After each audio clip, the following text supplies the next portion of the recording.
I think we can all say by now there are some incredibly talented people who make up the St. Louis community, and all week long we're going to be highlighting some of them. This Friday kicks off the St. Louis Filmmakers Showcase. I'm joined with Chris Clark here, the artistic director of Cinema St. Louis, who is going to fill us in on everything. So, fill us in.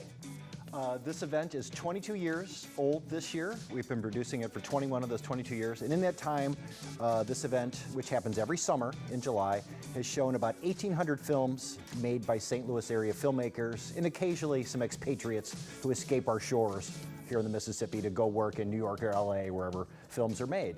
So the connective through line is it has to be a strong St. Louis connection. And what will happen is people will be amazed at what they see. This isn't just, you know, some student project that you get forced to see. These are professional, quality pieces of entertainment of all shapes and sizes, made by all shapes and sizes of St. Louis area filmmakers. Definitely, and so, you know, 22 years ago, why did this come together? We did not initiate the event. There was a St. Louis Film Office, which was about to lose their funding. So in their last year, they thought, hey, let's put a spotlight on the St. Louis filmmakers, which is what we were supposed to do. And then they ran out of money. So our organization took it over, and we made it a permanent part of our annual events that we do, because these things need to be seen.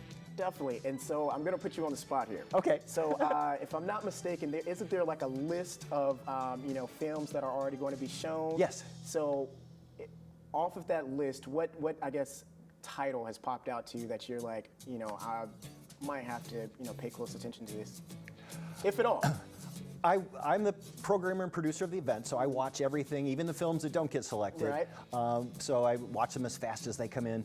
One film, I had to check and make sure it was accurate. It listed its running time as 2 hours and 45 minutes long. And I'm like, oh, this can't be right. You had to watch the whole thing. Well, I did, but I couldn't believe that this was actually a submitted film that was that long. Right. I mean, films don't get much longer than that.